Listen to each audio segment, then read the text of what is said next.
And a good morning, or good afternoon by the time you guys see this. I had about 20 minutes-ish to do an impromptu video. I said, why not go over Starrcade 2019? Starrcade, the name alone, for a lot of fans, us old-timers anyway, old-school fans, Starrcade still holds a special place in all of our hearts.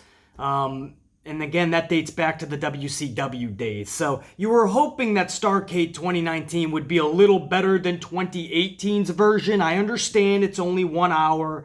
I understand it's only a few matches. It's not heavily promoted. But you want that special feel to be there if you're going to have that name. I said last year they should probably do away with it because last year just didn't do it justice. This year I can absolutely, with an exclamation point, declare they need to get rid of Starrcade. No matter how much I love it, no matter how much you love it. Let's be honest, it's the nostalgia we're in love with. It's the name that we're in love with. But you don't want something that is absolutely broken and embarrassing itself. Correct? And that's what Starrcade has become. That's what WWE is doing with it right now. It's the same thing if WWE had ECW still to this day. ECW would be a laughing joke, a laughing stock in the professional wrestling world, just like it started to become underneath the WWE umbrella. ECW would be even worse today. And probably a good blessing that it's not even in existence. Starrcade should follow suit. And that's sad for me to say because I honestly remember all of the old Starrcades back in WCW. But what WWE has done with it, and after last night's debacle, that should be it. And yes, I said debacle. For many reasons, this Starrcade was an absolute travesty waiting to happen. First of all, misinformation. Let's go over that. WWE, I don't know if this was by accident or just being the schmucks that they are, and blurring the lines, we all knew that the 1 hour special was going to be just a couple of matches. Bobby Lashley versus Rusev Last Man Standing, which, by the way, that didn't even happen, but we'll go over that. And then a tag team title match for the women. And then a bonus match that I'm sure all of us could have done without. But we'll go over that in a second. But along with those advertisements, they were also showing heavily the house show matches that Georgia was going to get. That town down in Georgia. I forget the exact town. I apologize. Was not Atlanta, I don't believe. Duluth, I want to say.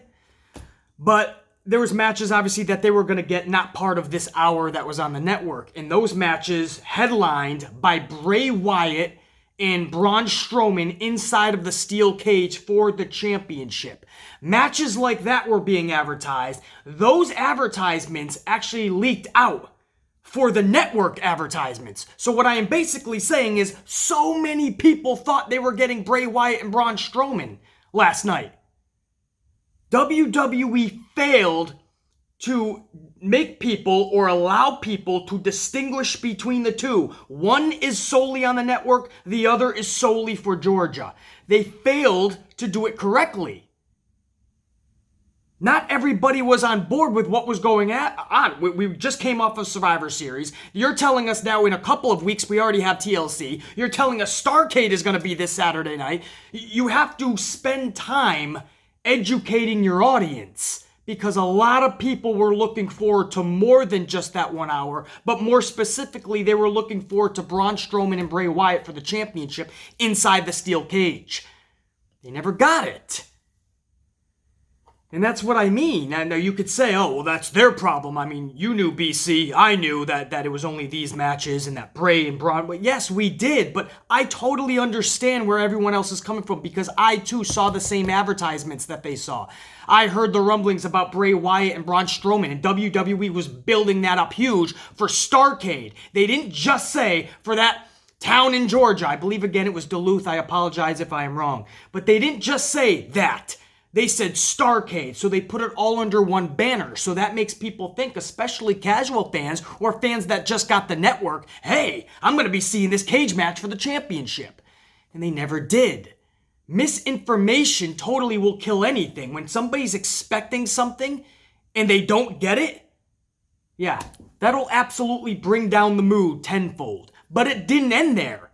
Because most of the people, whether they were misinformed or not, didn't even get to view Starrcade. Because the network literally didn't just have issues, it crashed last night. For me, it absolutely did. It was worse than ever before, but I've been having these issues since they switched to this new format. WWE changed a bunch of things. It's a whole different looking format now. And ever since they do, and I have one of these newer Rokus, it's called. I'm not the biggest technological person. I just, when it comes to technology, I'd rather not. But I got one of these brand new little Rokus. Everything works great. The Hulus, the fucking Netflix. I get everything on this Roku. It's amazing. The one thing that doesn't work, take a guess, guys. WWE. Because if it's not broke, give it to WWE and they'll break it. They took something that was for the most part fine, the original WWE network, which by the way I still had issues with, but they were issues that I could do with, right? I could live with.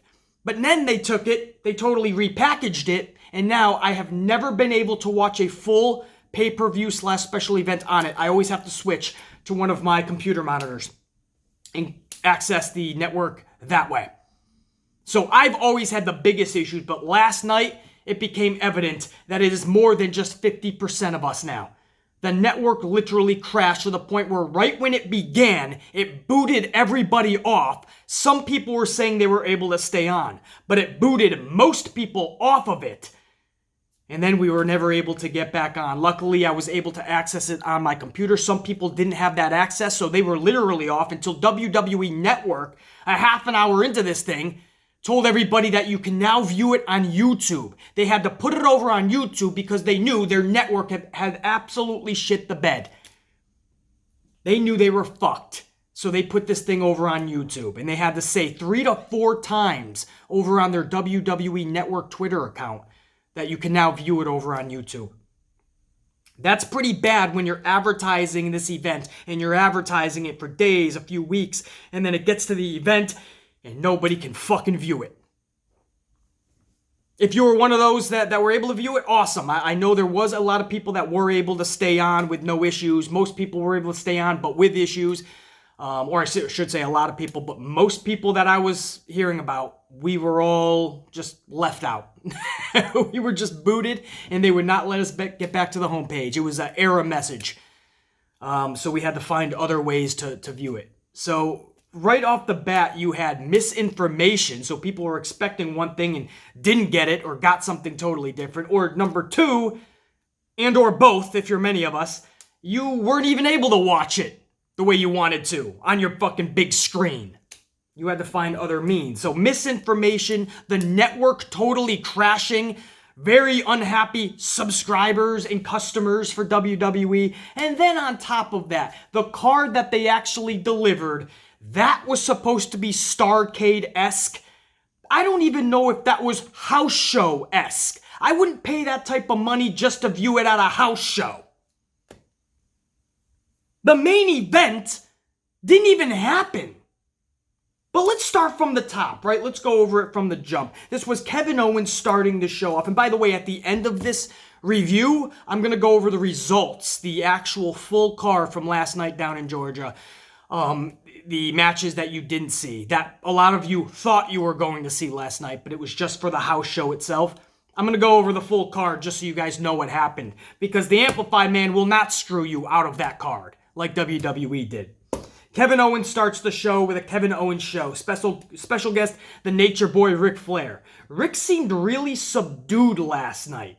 Usually Rick is amped up, rocking and rolling on all cylinders, but last night he was rather calm. His tone was low. It seemed like Rick was speaking from the heart more and talking about how much Starrcade had meant to him. He seemed very thankful, very grateful for the career, the journey, and the life that he's been able to enjoy. So on one hand, it was really cool to see that type of Ric Flair. Just kind of low-toned, kind of in a reminiscent state. Nostalgic almost. But on the other hand, it was kind of sad and depressing because you saw Ric Flair, not the Nature Boy. You saw Ric Flair and you started to think, wow, mortality is a real thing. You started to think, wow, older age is a real thing. And we change, unfortunately, and we become we become a shell of what we once were. And that's sad, but it's the way of life. And it's going to happen to all of us. And I'm sorry to bring the mood down, guys, but mortality and older age and becoming a shell of what we once were, it's a real thing. And Ric Flair showed those signs last night, and I never wanted to think of Ric Flair in that way, just like I never want to think about any of my superstars from back in the day, like whether it be Hulk Hogan or even The Undertaker one day. You know, we never want to see or either role models or heroes from back in the day. We never want to see them in that light, you know. But, you know, maybe Rick was just super appreciative too, and it was just out of character. And if you guys saw it last night, you know what I mean. You just saw the kind of frailness in him, and the dude's been through a lot, and he's lived a roller coaster of a life. When he talks about riding Space Mountain, that's how he lived his life. So I'm sure he's one individual that literally and legitly means no regrets when it's all said and done. Ric Flair lived the life. In fact, he says on many occasions that there are some regrets about family that he would go back and change and being there more for them, because that's how much he was living the life. But if you take the family things out there and those things that mean the most to his heart, I'm sure he will tell you he lived the life. And in those regards, there is no regrets. So at least we can look at somebody like Ric Flair and say, hey, man, you can't feel bad for him or feel too much sorrow, because he lived the life that so many wish they could have. Anyway, that's my side note on the whole opening to Starrcade, because it was really sentimental to see Ric Flair in that state and reminiscing about what Starrcade meant to him. And that's what my whole opening monologue was about, how much Starrcade means to me, means to so many of you, and to see it, and to see what WWE is doing to it is just, it's an injustice, a disservice to what Starrcade once was. And I'm sure Ric Flair would say that too if he was being 100% truthful and those WWE cameras weren't on him. Flair would tell you the same thing, that we talk about being a shell of oneself. Starrcade today is a shell of what it once was. The OC then comes to the ring, minus an AJ Styles. The OC says that instead of taking a trip down memory lane, that for the next 55 minutes, the guys in the truck should just play OC highlights. And that should be the rest of the show. Just old school footage of Gallows and Anderson. That's going to be more entertaining than what Ric Flair is talking about. The Street Profits then hit the ring, and after nearly 15 minutes, all of that opening to what is just a 1-hour show anyway, was just to get us to a Profits versus Club match. Because that's what we were all desiring. That's what we all wanted to see last night. If you were able to work around the WWE Network issues and problems, an absolute crash. If you were able to view it, you were going to get a Profits versus Club match after 15 minutes. Wow, there's your reward for working through the issues. In just under 9 minutes, Street Profits defeat the Club, Spine Buster and a Frog Splash. This is great for the Street Profits, but what will it do for them? What will it lead to? I have the answer. It'll lead them to 50/50 Booking Central, which is the headquarters for 50/50 Book Superstars. Bring! Hello, you've reached 50/50 Booking Central. How can I help you? Yes, I'm hoping to get 50/50 booked. Do you know where I should go? Yes, you're in the right place. I'll connect you to one of our representatives. Hold on, I have another call. 50/50 Book Central, how can I help you? Yes, I'm looking to be a mega star in the pro wrestling business.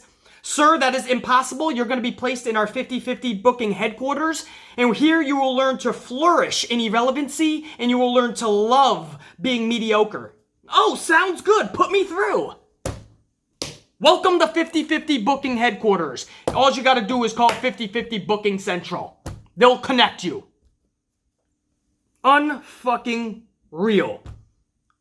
This is going to lead to shit. The whole tag team division is shit. The Profits defeating the OC last night does nothing. The OC, they go up a few notches and then they're constantly taking back double.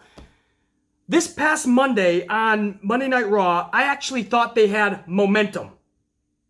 They had a pretty good Raw, and this is with Styles dropping the United States Championship, by the way. But they were a focal point. They were a big part of it. Even the comedy from the OC, it hit a chord last Monday. And you saw them being more of a unit. And now AJ Styles dropping the US title, I feel is more of a chance, an opportunity to grow the OC into something special and meaningful finally. But every time they give them a couple of wins, they take them back for losses. This hurts the OC more than it helps the Street Profits, I assure you.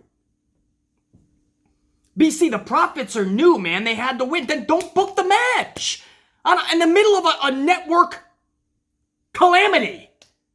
In the middle of a network tragic event. Don't book it then. Because the OC also can't afford a loss. And again, it does nothing for the Profits because all they did is they got their literally advancement card to WWE's 50-50 headquarters. The only thing they got off of that win is they didn't have to make the phone call to 50-50 Book Central. And they got their card to immediately access.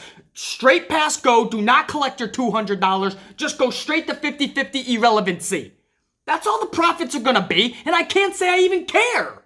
The Street Profits haven't cut a cord with me. Am I supposed to spend my money, enter the arena, watch the Street Profits come down, watch a Street Profit match, and do what? What am I excited about? Am I supposed to chant with everyone going, we want the smoke, we want the smoke, we want the smoke? Is that the cool thing? What are the Street Profits doing for you? Do they excite you? Are they like a couple of ricochets? No. Don't kid yourself.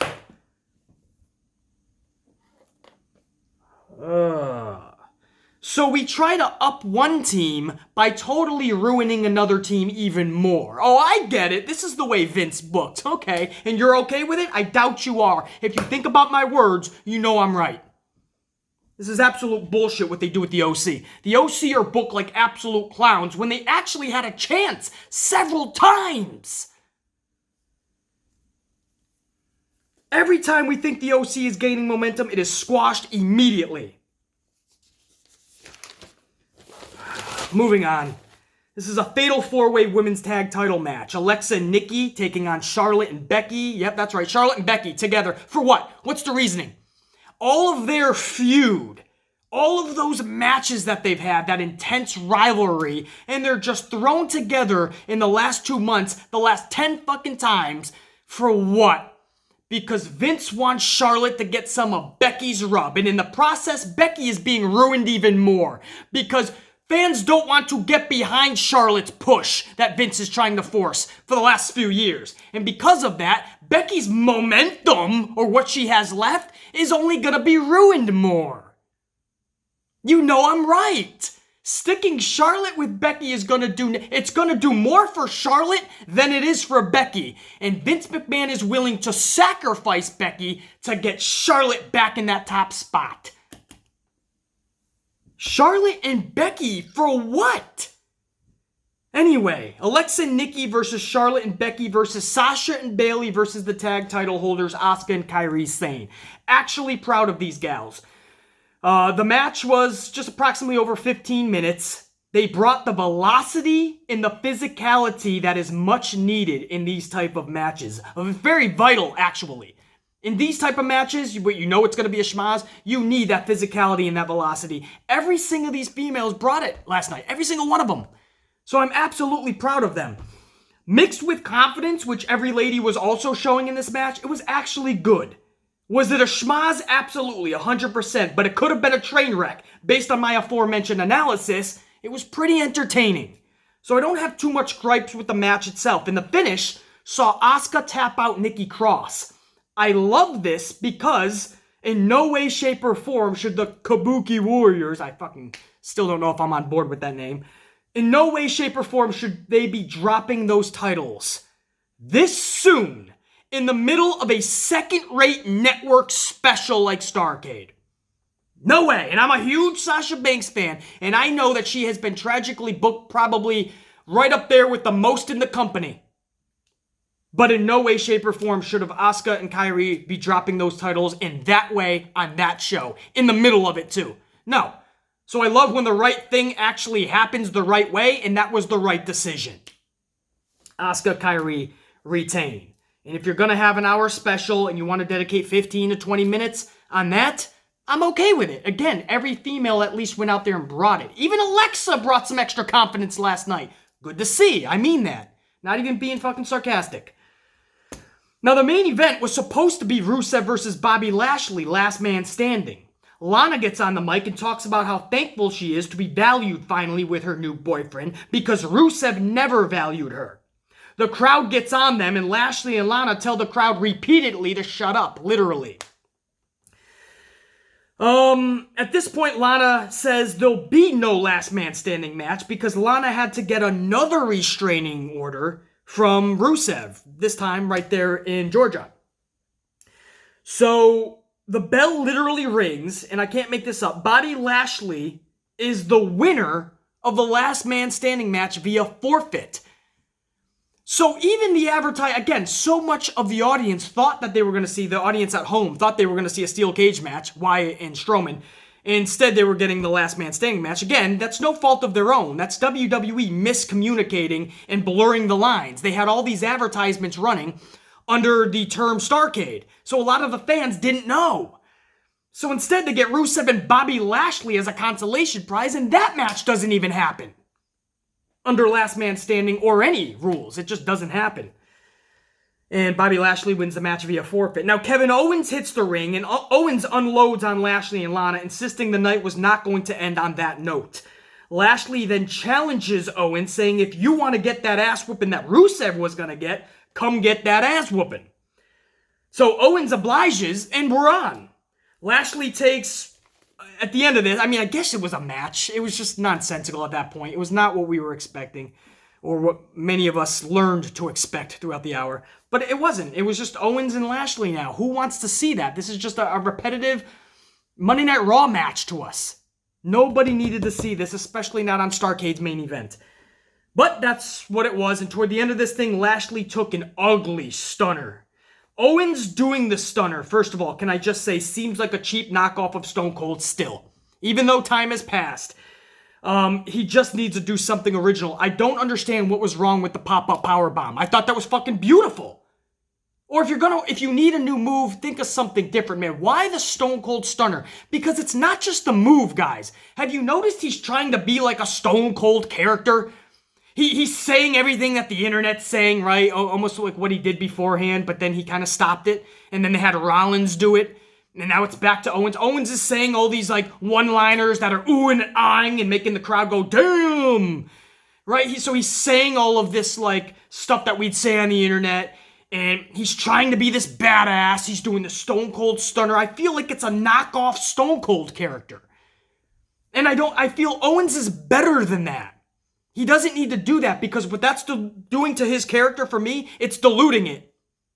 And I don't like that. I'm against it, guys. I know we've spoke on this before and a lot of you guys are like, nah, I don't mind it, BC. And I respect that. My personal feelings on it is just seems just wrong. I'm not saying the Stone Cold Stunner had to totally be retired after Stone Cold retired. It's almost like an NFL football jersey or a sporting jersey, you know.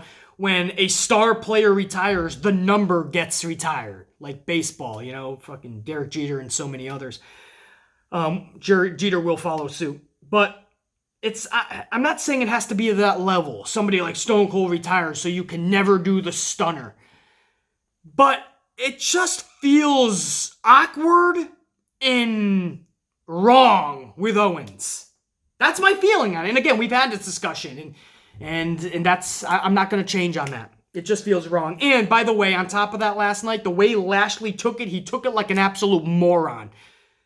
Lashley looked like he's never taken a stunner. He didn't know how to. He totally made Owens look like more of an idiot by taking it that way. The whole thing was just bad, guys. I can't even sugarcoat it and try to think of something positive off of this. No finish, by the way. So this match even did not have a finish. Rusev ends up hitting the ring. He comes from the crowd because, you know, it makes it look like he's actually got a restraining order. So at least that's the one good thing I can pick out. At least he didn't come from backstage. Like, he's just chilling at catering, having some coffee. And he's like, oh, I think I'll come to the ring now. Rusev takes the whipping on Lashley into and through the crowd before returning to the ring, where Rusev gained control of a kendo stick and a steel chair. Both find their mark on... Well, actually, several times they found their mark onto Bobby Lashley's back. the kendo stick and the steel chair. At one point, Lashley was able to gain an upper hand, but Rusev ultimately gained the upper hand, and with a Machka kick, ended up sending Lashley out of the ring. And that's how this pretty much ended. Rusev standing tall, middle of the ring with the steel chair held high. And then he thought, oh yeah, I have a restraining order. So then he starts running through the crowd. And we fade to black and go off the air. So Rusev Machka kicks Lashley. And then he runs back through the crowd, avoiding the 5-0. If you don't know what 5-0 means, you gotta get with the cool kids, man. That's the police. The 5-0. So he runs away from them, I guess. It wasn't even, I mean, there was no 5-0 actually in the shot. It was just the illusion that he was running. So, okay. What the fuck just happened? You advertised Last Man Standing, Rusev versus Lashley. A match that nobody was really going to be into or excited about anyway. But at least we're going to view what you advertise. It's Last Man Standing. It could be interesting. Or it could end up interesting at least. But instead, we don't even get that match. Then Owens comes down, Stone Cold Kevin Owens, doing all of Stone Cold's shtick, or trying to, and even that match doesn't even have a finish. Then you bring out Rusev, and we have 2 minutes of a little bit of fighting in the crowd, and then Rusev runs away. Sorry, not sorry, if you're going to have to do more to entertain me. You're going to have to do more than to have this review, from this critic anyway, be a more successful review, a more positive review. No, you're going to have to do a lot more. You're going to have to raise your standards the way the Amplified Man raised his long ago. That Starrcade was a debacle from top to bottom, start to finish, beginning to end. With the misinformation and miscommunication, on top of that, the whole network crashing for the majority of us. And then, if that all wasn't bad enough and you were able to find Starrcade on one of your devices, you got that absolute train wreck. If not for the women's tag team title match, I would have totally been like, what the fuck? What the fuck was that about? Was that honestly needed? Did anybody enjoy any of that? Again, the women, thankfully, made it at least tolerable for a part of that show. Because if you took that matchup out, I don't know what the Owens and Ric Flair thing leading to Street Profits defeating the OC was all about. It definitely was not needed. And then the main event, which didn't even happen, but then we've got Kevin Owens and Lashley, which that match didn't even have a... I mean, I can't. Somebody thought, hey, let's put this on the network. Let's hype it up. Let's bring that nostalgia back. Okay, what should we put on it? Oh, I didn't get that far. Street Profits and Gallows and Anderson? We'll have Kevin Owens fight Lashley instead of the advertised match. Let's just put all the women in a tag match. And that should fill up an hour. There you go. I just gave you the whole boardroom meeting. I'm sure they took 4 hours on this, though, because everyone's collecting a paycheck anyway. So, fuck it. We'll just spend 4 hours eating fucking donuts, drinking coffee, acting like we're important in our suits and our ties. And we'll spend 4 hours on a show that looks like it was written by a fucking 4-year-old, not even into preschool yet.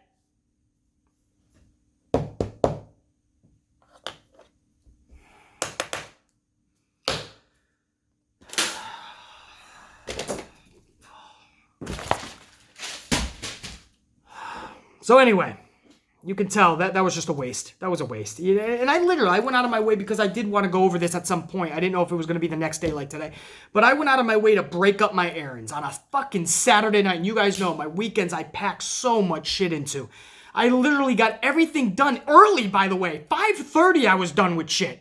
The shit that was of utmost importance. Everything else could have waited till later in the night. So I broke it up to make sure that between 7 and 8, I was going to catch this. Not on my phone, not on a computer. I wanted my big screen. You know, and then I end up ripping the Roku out of its socket because I'm one of those people that if something is extremely frustrating me, something's going to break. Something is going to ease my tension. I'm going to ease that frustration somehow. So I ripped the Roku right out of its socket. That took me another 15 minutes just to get everything working on that again. And you should not be watching the WWE Network in frustration. You should be able to turn on the WWE Network as a luxury, sit back and enjoy the entertainment. Instead, every time I even go to turn on WWE Network, I already have this fear and anxiety that everything's going to go wrong and it's not going to work. And then sure enough, according to plan, it doesn't work. And I spend the next however many hours the pay-per-view is just trying to fix it, trying to refresh every 5 minutes. And I don't even know what I'm refreshing. It's a TV. I miss the days when what was on the TV actually worked because it was on the TV. But now everything seems to be streaming these days. It's all over the web. Or however the fuck it works. That should just be for the computer. This was supposed to make things easier for us. Is it though? Again, I just miss pay-per-views in that aspect. But WWE isn't worth $50 a month to buy it on pay-per-view. But shit, I can't even view it on this shit, and I know I'm not alone anymore. So at what point is this just a major failure?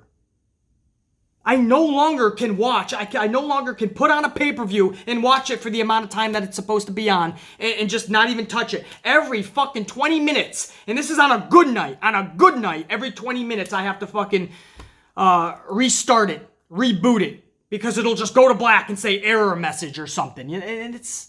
What the fuck happened? This is a debacle. You're a $1 billion fucking company. Fix that shit. Anyway, I said I had about 20-ish minutes. My limit was 30 minutes. I'm already over that, it looks like. So I'm going to run down, as the title of this said, the results. Because I know WWE screwed a lot of you out of this, because a lot of you guys were misled, misinformed, and you thought you were going to see more matches last night. So I'm at least going to tell you guys the outcomes of the other matches that happened down in Georgia last night. Seth Rollins defeated Rowan. Wow, what a fucking amazing match that would... I'm kind of glad they didn't put that on TV. Rollins defeats Rowan. Yay for Georgia. Shinsuke defeated The Miz to retain his IC strap. Randy Orton defeated AJ Styles. Aleister Black defeated Andrade. They also have Ricochet defeating Andrade. So apparently Andrade pulled double duty last night. Roman Reigns ended up defeating King Corbin. Wow. For the 614th time. Bray Wyatt defeated Braun Strowman and retained the Universal Fiend Championship inside a steel cage. I do have a report that after the match, Braun Strowman did go backstage and hunt down whoever took his strawberry Capri Sun. He's not happy, and you could see his rage tonight on Raw. He wasn't pissed about not winning the match and gaining a championship. No, he was pissed when he got to the back and realized his Capri Sun's gone. So that's Starrcade, guys. I'm glad I had this time to talk to you guys today about any subject. I'm sorry it was about Starrcade now, because now after spending that half an hour with you, I realize just what a shit show it truly was. Even more so than the debacle that I originally thought it was, if that's even possible. So... hopefully you guys were more entertained by this review than that fucking shit show. Anyway, you know what tomorrow is, the Monday Night Raw review and reaction. Last week, we actually got a good Monday Night Raw. I'm pretty sure nobody is expecting that tonight, but we'll see. We'll be tuning in out of habit and hope. We'll see if they can build any momentum from last week. But again, don't hold your breath. It's Vince. It's the E we're talking about. And that's it. I'll see you guys in the morning. Late morning, probably. I do have something to take care of really early after I film, then I'll upload. Anyway, that's my shit. You'll get it. Stay subscribed and notified. You know the deal. For now, kick the shit out of Monday, dude. Right here, we got a little snowstorm coming in up here in New York. So wherever you guys are, hopefully it's much warmer and you can enjoy it a lot more. I'm going to have to be trudging through shit. We're going to have Starbucks lines full of angry customers and patrons. And that's cool if they want to look at me crooked-eyed. Meow! Smack right upside the dome piece. We don't play around. You looking at me cross-eyed? You looking at me cross-eyed? Son, what? What? I don't know where I'm going with this. Amplified, man. We'll check you later. Yeah.